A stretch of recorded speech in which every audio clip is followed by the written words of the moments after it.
हाय guys. Female cricket द्वारा day 2 review of India versus South Africa one off test में आपका स्वागत है। साउथ अफ्रीका इस समय इंडिया का टूर कर रहे हैं, जो कि 16 को स्टार्ट हुआ था एंड 9 को कंक्लूड होगा। इस सीरीज में उन्होंने 3 ओडीआई मैचेस की सीरीज खेली थी, जो उन्होंने 3-0 से जीती थी, और ये वन ऑफ टेस्ट जो कि 28 को स्टार्ट हुआ था और 1 तक का इसका शेड्यूल है, वो अभी स्टार्ट हुआ है, जिसमें डे 1 पे इंडिया ने ऑलरेडी 525 का जो रन बनाया था, वो हाईएस्ट डे 1 का स्कोर उन्होंने रजिस्टर किया था। हम इसी सारे माइलस्टोन्स और यही सब रिकॉर्ड्स के बारे में बात करेंगे। इन्हीं सब बात में हमारे साथ जूली और अंकित हैं, उनके साथ हम इन टॉपिक्स पे डिस्कस करेंगे। सो हाय जूली एंड अंकित। मैं पहले इस टेस्ट का रिव्यू दे देती हूँ, जो कि डे 2 का आज जो हुआ है। सो डे 1 पे हमने देखा कि 525 रन्स बने थे 4 विकेट के नुकसान पे।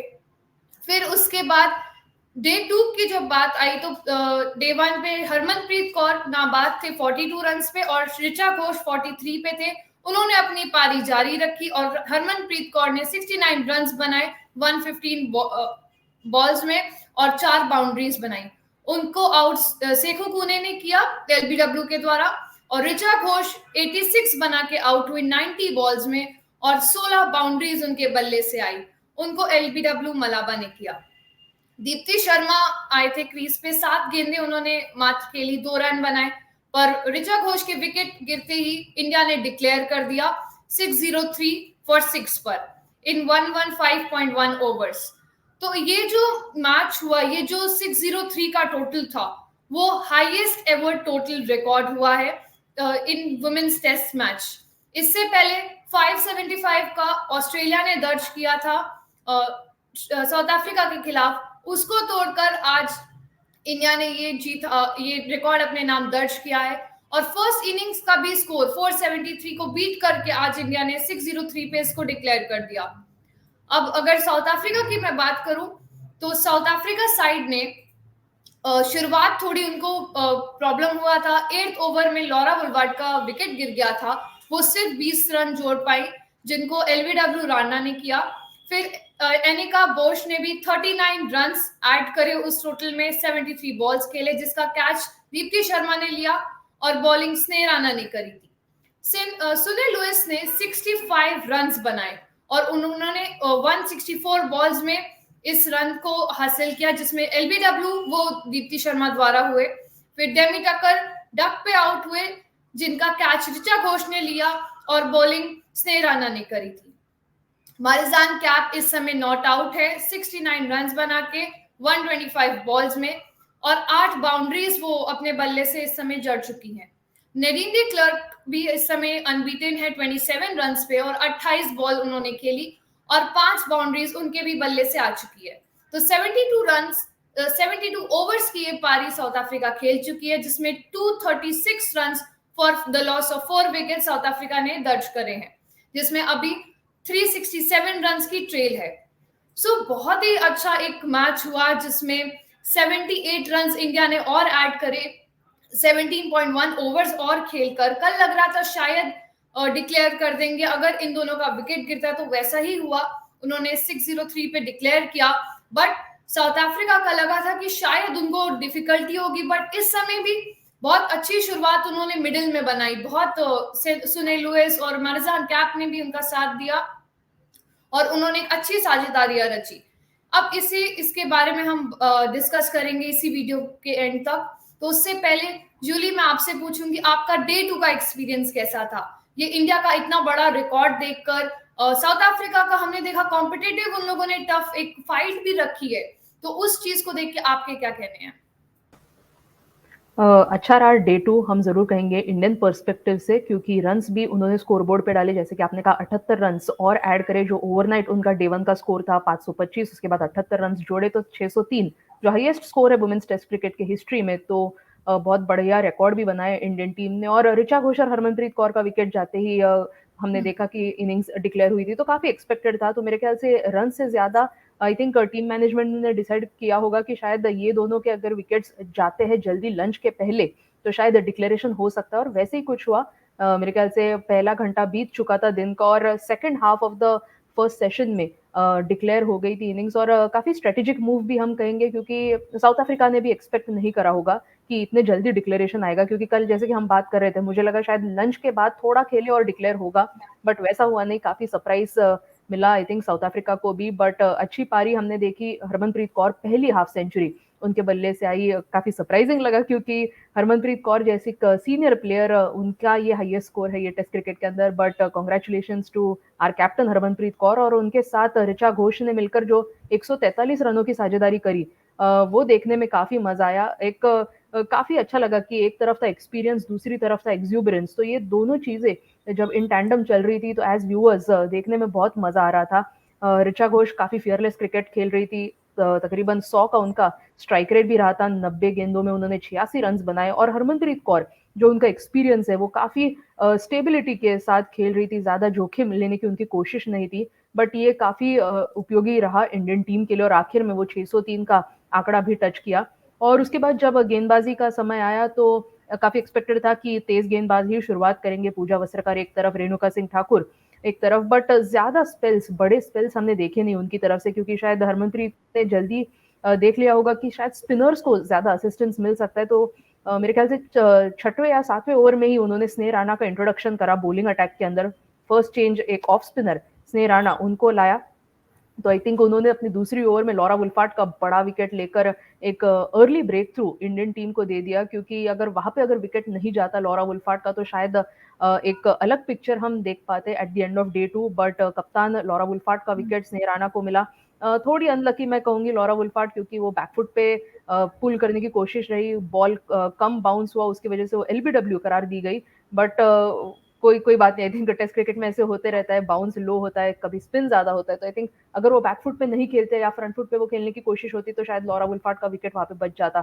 बट स्नेह राणा ने एक अच्छी शुरुआत दी भारतीय टीम को, और उसके बाद दीप्ति शर्मा के साथ मिलकर जो इन टैंडम गेंदबाजी हमने देखी दोनों ऑफ स्पिनर्स के द्वारा, वो देखकर काफी मजा आया। और दीप्ति शर्मा मुझे याद है जो सीनियर वुमेन्स इंटरजोनल ट्रॉफी भी हुआ था मार्च अप्रैल के दौरान, तभी हाईएस्ट विकेट टेकर रही थी, तो अच्छा एक फॉर्म था उनका मल्टीडे फॉर्मेट के अंदर। तो एक विकेट, और किसका विकेट उन्होंने निकाला, सुनील लीस जैसा बड़ा विकेट दीप्ति शर्मा के नाम आया, और वहां पे जरूरत भी थी मेरे ख्याल से इंडियन टीम को, क्योंकि वो जो 93 माफ कीजिएगा 93 रन की जो पार्टनरशिप वहां पे फॉर्म हो रही थी मारिजान काप और सुनील लीस के बीच में, वो काफी घातक प्रूव हो सकती थी इंडिया के लिए।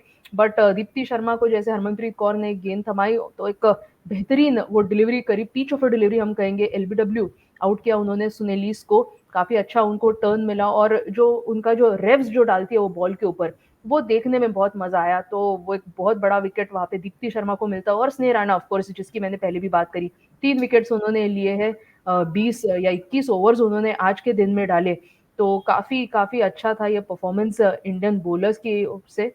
बट आई थिंक ओवरऑल अगर हम देखें तो I think South Africa, I think they are still in the contest, क्योंकि मारिजान काप 69 नॉट आउट पे बल्लेबाजी कर रही है, उनके साथ है नदीम डी क्लर्क, तो मेरे ख्याल से काफी सिमिलैरिटीज है। जैसे कि हरमनप्रीत कौर ने इंडियन टीम के लिए किया, वैसे ही कुछ मारिजान काप को साउथ अफ्रीका के लिए करना होगा, और जैसे ऋचा घोष ने बल्लेबाजी करी इंडिया के लिए, वैसे ही कुछ नदीम डी क्लर्क को करनी होगी। तो वैसे ही अगर शुरुआत करते हैं ये दोनों साउथ अफ्रीकन बल्लेबाज कल के दिन में जो डे 3 होने वाला है, जो मेरे ख्याल से काफी डिसाइसिव डे होगा इस मैच के लिए, क्योंकि डिसाइड करेगा ये मैच किस तरफ जा रही है, क्या ये ड्रॉ की तरफ जा रही है, क्या इंडिया जीतेगी या साउथ अफ्रीका का जीतना मुझे काफी मुश्किल लग रहा है। यहाँ पे 2 ही चांसेस मुझे लग रहे हैं, तो ये काफी इंपॉर्टेंट होगा, क्योंकि हमें देखना होगा कि 603 रन इंडिया ने बनाए हैं, और फॉलो ऑन अवॉइड करने के लिए कितने रन चाहिए, तो 453 टोटल बनाने होंगे साउथ अफ्रीका को, और अभी उन्होंने 236 बनाए हैं, तो और 217 रन उनको ऐड करने। तो मेरे ख्याल से आज डिस्कशन उनके होटल में यही होगा साउथ अफ्रीकन टीम के अंदर, कि पहले हम वो जो फॉलो ऑन का वो जो पार्ट है वो आई थिंक वो वहां पे पहुंचे, और उसके बाद जितने भी रन आए वो उनके लिए बोनस होंगे। या वो इसका जरूर से डिस्कशन करेंगे, क्योंकि अभी बैटिंग साउथ अफ्रीका की बची है। लाइक अगर Marizanne Kapp and Nadeem day clerk एक बेहतरीन ऑलराउंडर्स हैं, वो भी अगर रुकते हैं इस पिच पे एंड वेट एंड और मोर स्कोर्स बनाते हैं, तो फिर वो भी काफी रन स्टिच कर सकते हैं इस पार्टनरशिप में एंड साउथ अफ्रीका के लिए। फिर उसके बाद अभी जाफ्ता भी बैटिंग करने आएंगी, विकेट कीपर जो है उनकी, फिर और भी अभी बैटिंग है जो लाइक साउथ अफ्रीका में कंट्रीब्यूट हो सकती है। सो साउथ अफ्रीका साइड की हमने बात करी। अंकित, मैं आपसे बात करना चाहती हूँ कि हमने देखा कि आज कितने बॉलिंग ऑप्शंस थे। आज हमने फिर से स्मृति मंदाना को एक्शन में देखा, हरमनप्रीत कौर कप्तान खुद आए, उन्होंने भी बॉलिंग करी, उनका 9 का रिकॉर्ड है साउथ अफ्रीका के खिलाफ। क्या वो सोच के उन्होंने उस चीज को दोबारा इम्प्लीमेंट किया कि मैं मे बी उसमें विकेट ले सकती हूँ? एंड स्नेह राणा ने 3 विकेट लिए 20 ओवर में, और दीप्ति शर्मा ने भी 40 रन दिए सिर्फ 15 ओवर्स में, और 1 विकेट भी लिया। तो आप उस बात पे क्या कहना चाहते हैं कि ये कैसा चेंज हो सकता है बॉलिंग का जो हरमनप्रीत सोच रही थी? सी आई थिंक अगर भारतीय नजरिए से देखें तो आई थिंक थोड़ा साधारण डेट था। ऑब्वियसली 600 रन का जब हमने आंकड़ा पार किया तब ऐसा लगा कि बहुत सारे रन बोर्ड्स पे है, हालांकि अभी भी है, बिकॉज अभी भी अगर साउथ अफ्रीका को उसके ये जो फॉलो ऑन रुकाने की सबसे पहले उनकी कोशिश होगी, एंड उसके लिए भी अभी उनको यहाँ से 200 सवा 200 के आसपास रन चाहिए। लेकिन अगर हम बात करें भारतीय टीम की और खास करके कप्तानी की, आई थिंक कप्तानी काफी हद तक सही थी, लेकिन मेरे हिसाब से कुछ ऐसे पॉइंट्स थे जहाँ पे खास करके I think fielding, I think वो बहुत साधारण दृश्य थे। आई थिंक जितने मौके हमने छोड़े, I think this really doesn't show कि हमारी काबिलियत और आज जो हमारा प्रदर्शन था, आई थिंक थोड़ा एक डिफरेंस दिखाई दिया वहाँ पे। एंड चेंजेस आई थिंक काफी अच्छे से यूज किया, बिकॉज आई थिंक हरमनप्रीत और स्मृति बॉलिंग के लिए तब करने हैं जहाँ पे शायद बाकी बॉलर्स को वो विकेट नहीं ले रही थी, और शायद कोशिश यही थी कि शायद उनके सामने बैटर्स चांस ले, जो काफी हद तक किया भी, लेकिन आई थिंक सक्सेसफुल साबित हुआ। उन्होंने जो भी कैलकुलेटेड रिस्क थे सही तरीके से साउथ अफ्रीकन बैटर्स ने लिए। लेकिन थोड़ा सरप्राइजिंग था कि राजेश्वरी गायकवाड़ का खाता नहीं खुला, और मैं इसलिए बोल रहा हूँ कि लेफ्ट आर्म के सामने आई वॉज एक्सपेक्टिंग कि शायद बहुत बेहतर तरीके से बॉलिंग हो सकती थी। ऑब्वियसली स्नेह राणा ने वो विकेट्स प्रोवाइड किए 3 क्रूशल, लेकिन आई थिंक वो एक थोड़ा सरप्राइजिंग था कि शायद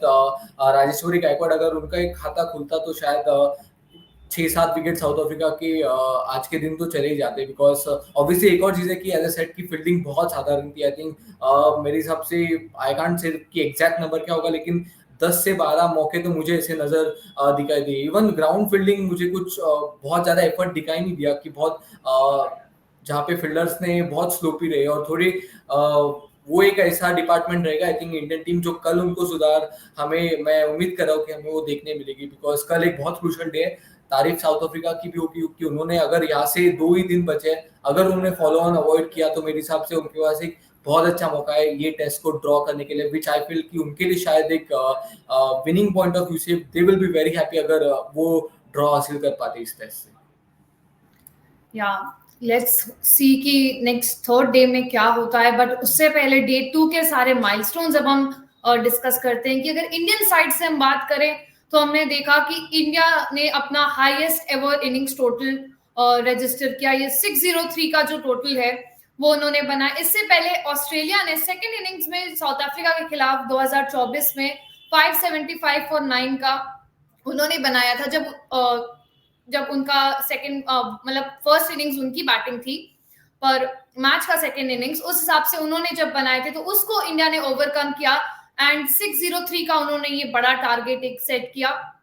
साथ ही साथ इंडिया ने इसको फर्स्ट इनिंग्स का भी जो टोटल है, जो 473 का मैंने पहले मेंशन किया था, ऑस्ट्रेलिया ने इंग्लैंड के खिलाफ बनाया था 2023 में, उसको उन्होंने बीट करके आज रजिस्टर किया। सो ये टोटल्स हमने अभी इतना डिस्कशन किया कि इतने बड़े बड़े टोटल्स बने, उसमें 3 हाफ सेंचुरीज जो आई जेमिमा, हरमन एंड रिचा के बैट से, साथ ही साथ स्मृति मंदाना के वो 149 रन की पारी, और शेफाली वर्मा जिनका 205 का जो स्कोर था वो सब टोटल कंबाइन होके एक बहुत अच्छा एक टोटल बना इंडियन टीम के लिए। फिर अगर हम इंडियन पार्टनरशिप्स की बात करें कि हरमनप्रीत कौर एंड ऋचा घोष जो आज उन्होंने अपना 50+ स्कोर बनाया, उन्होंने highest ever 5th wicket partnership stitch करी। 143 रन की वो पार्टनरशिप थी, वो उन्होंने आज स्टिच करी। 2003 का इंग्लैंड का वो रिकॉर्ड था, उसको उन्होंने बीट किया। 138 रन का रिकॉर्ड था वो, उसको उन्होंने बीट करके आज इसको 143 का रजिस्टर किया है। साथ ही साथ हरमनप्रीत कौर का जूली ने भी पहले मेंशन किया, उन्होंने अपनी मेडन 50 रजिस्टर करी है, और साथ ही साथ अपना highest test score of 49 run of 115 balls भी आज उन्होंने रजिस्टर किया। साथ ही साथ ऋचा घोष जो उनकी पार्टनर थी, उन्होंने भी अपना highest ever test score register किया। 86 रन का रिकॉर्ड उन्होंने आज बनाया है, जिसमें उन्होंने 16 बाउंड्रीज दर्ज करी हैं। उनका पिछला रिकॉर्ड ऑस्ट्रेलिया के खिलाफ बना था 52 रन का, उसको उन्होंने बीट करके आज 86 का बनाया है। तो इंडियन साइड से काफी अच्छा बैटिंग प्रदर्शन हुआ। अब साउथ अफ्रीकन पार्टनरशिप्स की अगर मैं बात करूं तो साउथ अफ्रीकन पार्टनरशिप्स में एनिका बोश और सुने लुइस ने third highest second wicket partnership south Africa के लिए थी, उसको स्टिच किया, उसको उन्होंने बनाया एंड आज वो उस पे 63 रन की वो पारी वो थर्ड हाईएस्ट है सेकंड विकेट पार्टनरशिप के लिए। सुनील लुइस ने फिर उसके बाद मारिजान कैप के साथ भी एक 93 रन की पार्टनरशिप बनाई, जो कि इस समय highest third wicket partnership for South Africa है। सुनील लुइस और मारिजान कैप ने 93 रन बनाए। इससे पहले क्लेयर एंड एलिसन ने 50 रन बनाए थे इंग्लैंड के खिलाफ 2003 में, उसको आज चेंज करके उन्होंने 2024 में ये रिकॉर्ड दर्ज किया है। और मारिजान कैप ने most runs for a South African women in test match ये भी रिकॉर्ड किया है। उन्होंने 281 रन्स अब इन टोटल बना लिए हैं टेस्ट मैचेस में, जो कि मोस्ट है एक साउथ अफ्रीकन वुमेन के लिए। उन्होंने जेनिफर का 256 का रिकॉर्ड जो था उसको बीट करके आज उन्होंने 281 रन्स का ये रजिस्टर किया है, मोस्ट रन्स इन टेस्ट। तो हम बात करते हैं साउथ अफ्रीका के, कम उनको चांसेस है, लाइक कम एक्सपीरियंस है, less experience side comparatively to Indian side. तो उस टेस्ट में जूली आप इतने जो हमने साउथ अफ्रीका की पार्टनरशिप्स की बात करी, उनका Marizanne Kapp highest run scorer बनी, इस पे आपके क्या व्यूज होंगे? मेरे ख्याल से अच्छी फाइट दी हम कहेंगे, क्योंकि जैसे कि अंकित ने भी मेंशन करा, मैं भी उम्मीद कर रही थी शायद 6 या 7 विकेट चले जा सकते थे, क्योंकि जो फील्डिंग लैप्सेस हुए या राजेश्वरी गायकवाड़ का थोड़ा-सा अनसक्सेसफुल होना, अगर वैसा नहीं होता तो डेफिनिटली ज़्यादा विकेट्स हम देखते। But credit should go to South Africa. उन्होंने जिस तरीके से फाइट पुट अप करी, स्पेशली 115 ओवर्स जब आप फील्डिंग करते हो तो बिल्कुल भी आसान नहीं होता है कि आप आए और बल्लेबाजी करें, और उनको वो ब्रेक भी नहीं मिला। अगर सोचिए, अगर लंच के वक़्त इंडिया डिक्लेयर करती तो वो शायद एक प्रॉपर 40 मिनट्स का उनको ब्रेक मिलता, बट उन्होंने लंच के पहले डिक्लेयर करा। हार्डली 10-15 मिनट का जो चेंज ओवर टाइम होता है उतना ही उनको मिला, और उसके बाद उनको इमीडिएटली बैटिंग को आना था। तो बिल्कुल भी आप प्रिपेयर्ड नहीं होते, ना मेंटली होते हो ना फिजिकली होते हो, पर तो भी जिस तरीके से ओपनिंग पेयर जो भी थी, बॉश और वुल्फार्ट, उन्होंने भी एक 33 रन की जो पार्टनरशिप थी, एक छोटी पार्टनरशिप बट जरूर एक अच्छा स्टार्ट प्रोवाइड करके दिया। बट उसके बाद सुनेलीस और मारिजान काप, उन्होंने जो हाफ सेंचुरीज लगाई और जो 93 रन की उनकी जो पार्टनरशिप आई, वो देखने में बहुत मजा आया। उन्होंने जिस तरीके से स्पिनर्स को हैंडल करा और दिखाया कि वो सबसे ज्यादा एक्सपीरियंस्ड प्लेयर्स क्यों है साउथ अफ्रीकन टीम के, तो वो देखना बहुत सही लगा था। और मेरे ख्याल से मैंने एक आर्टिकल में भी पढ़ा था कि उन्होंने किस तरीके से प्रिपेयर करा है साउथ अफ्रीकन टीम ने इस टेस्ट के पहले। जैसे कि हमें पता है उनके डोमेस्टिक स्ट्रक्चर के अंदर मल्टी डे फॉर्मेट अभी तक इंट्रोड्यूस नहीं हुआ है। रेड बॉल क्रिकेट भी ये टीम ज्यादा नहीं खेलती डोमेस्टिक लेवल के अंदर, बट उन्होंने तमिलनाडु के अंडर 14 और अंडर 16 बॉयज के साथ नेट्स में काफी प्रैक्टिस करी for specially against the spinners. तो आई थिंक थोड़ा सा वो जो प्रैक्टिस सेशन उनका था वो डेफिनेटली काम में आया होगा उनके इस मैच के अंदर, क्योंकि आपने अगर उनकी बैटिंग भी देखी होगी, सुनेलीस की, मारिजान काप की, जो यूज ऑफ क्रीज उन्होंने किया वो बेहतरीन था। फिर जो आउटसाइड द ऑफ स्टंप जिसकी हम बात करते हैं कि they were not fishing outside the off stump, उन्होंने काफी अच्छी गेंदें लीव अलोन भी करी, और जो क्लोजर टू द बॉडी उतने ही शॉट्स उन्होंने खेले। फुट मूवमेंट भी काफी अच्छा था। तो वो जो कुछ चीजें होती है जो स्पिनर्स के खिलाफ खेलने में इंपॉर्टेंट होती है, वो ये दोनों बल्लेबाजों ने मिलकर, सुनेलीस और मारिजान काप, इन्होंने मिलकर अच्छा करा। और आई थिंक वही रीजन था उन्होंने जो अच्छी हाफ सेंचुरीज लगाई, वो उनके आई थिंक सीक्रेट था सक्सेस के लिए। बट ऑब्वियसली अगर वो पार्टनरशिप ज्यादा चलती, जैसे कि मैंने पहले कहा, एक डिफरेंट सिचुएशन जरूर होती साउथ अफ्रीकन टीम के लिए, शायद और अच्छे पोजीशन में होते at the end of day 2। But I think अभी भी I think nothing has been lost for South Africa. Marizanne Kapp उनके लिए अभी भी वहां पे पिच के ऊपर I think she is holding the fort very strongly. और उनका अगर हम टेस्ट रिकॉर्ड भी देखें मारिजान काप का, तो उनका हाईएस्ट स्कोर 150 का है, जो इंग्लैंड के खिलाफ आया था 2022 में। तो आई थिंक टेस्ट क्रिकेट के अंदर ये प्लेयर बड़ा स्कोर करना जानती है। और सोचिए अगर मारिजान काप वैसे ही कुछ कल करे, 150 या उसके ऊपर भी रन्स बनाए, तो डेफिनेटली एक अच्छे पोजीशन में वो साउथ अफ्रीका को लेकर जा सकते हैं, और उसके बाद डे 4 और इंटरेस्टिंग हो सकता है। या डे 4 आपने मेंशन किया, उससे पहले अंकित, डे 3 के बारे में आप क्या कहना चाहेंगे कि आप क्या एक्सपेक्ट कर रहे हैं कि गेम कैसा टर्न होता है? क्या साउथ अफ्रीका, जो जूली ने पहले भी मेंशन किया था, वो फॉलो ऑन की और ज्यादा फोकस करेंगे, या फिर वो सोचेंगे कि अभी 2 दिन है, जितना लाइक इंडिया ने भी इतना फास्ट बैटिंग करके 525 बनाए, तो क्या वो भी उस चीज को बनाना चाहेंगे? आप उस पर क्या कहना चाहते हैं? सी आई फील कि आई थिंक ये चीज शायद साउथ अफ्रीकन टीम ना सोचे बिकॉज देखिए जब इनिंग्स भी उन्होंने चालू किया, अगर वो ये माइंडसेट के साथ खेलते कि शायद 600 रन का आंकड़ा 450 तक फॉलो ऑन रुकाना है, तो शायद 236 भी आज नहीं बनते। बट आई थिंक जिस तरह की माइंडसेट है, एंड आई थिंक इसलिए वो 236 पे लगे, because I think they are trying to take a session by session, because अभी भी देखा है तो इस खेल में 200 ओवर बचे हैं। And obviously yes, south Africa ने लड़ाई करी है जो दिखाई दी है काफी हद तक आज के दिन में, लेकिन अभी भी भारतीय टीम का थोड़ा आई थिंक उनके पक्ष में जाएगा खेल, बिकॉज मात्र देखा है तो अगर टेस्ट जीतना है भारतीय टीम को तो 16 विकेट चाहिए। साउथ अफ्रीका फिलहाल शायद उनकी नजर है कि सेशन बाय सेशन है, एंड आई थिंक कल भी यही काम रहेगा।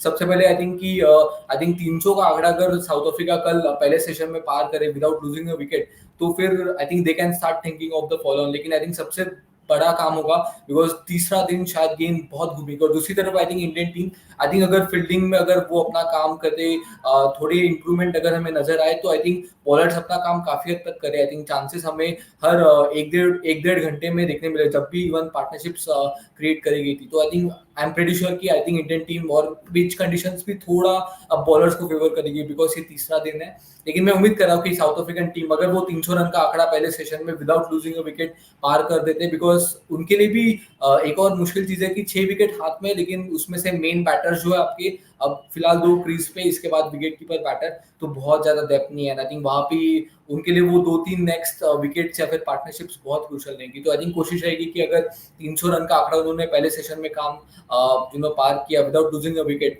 Then I think they can stretch the game and look for that 450 run जो आपने मेंशन किया। एंड अगर वो हुआ तो I think it will be race against time for team India, because शायद उतना वक्त नहीं बचेगा कि अगर जीतना है तो 10 विकेट शायद इस ट्रैक पे जिसमें साउथ अफ्रीका ने भी बेहतर बल्लेबाजी की, तो शायद साउथ अफ्रीका की सेकंड इनिंग्स में आई थिंक आसानी से भी भारतीय टीम को विकेट्स नहीं मिल सकते, जिसके चलते I think we might witness a draw. हालांकि अभी भी वो थोड़ा दूर है because India is ahead in the game. जी, ये देखने वाला होगा कि एट द एंड रिजल्ट क्या आता है। क्या ये ड्रॉ में होता है या फिर इंडिया इसको सील करता है, या फिर साउथ अफ्रीका इतना फाइट बैक करके वो अपने नाम ही विक्ट्री रजिस्टर कर सकता है। This is going to be a tough battle to watch. So I request all the viewers, आप प्लीज हमारे चैनल से बने रहिए। हम हर टेस्ट के बाद यहीं पे आपको सारा डे रिव्यूज देते हैं। So please don't forget to like, share and subscribe to female cricket, and thank you for watching.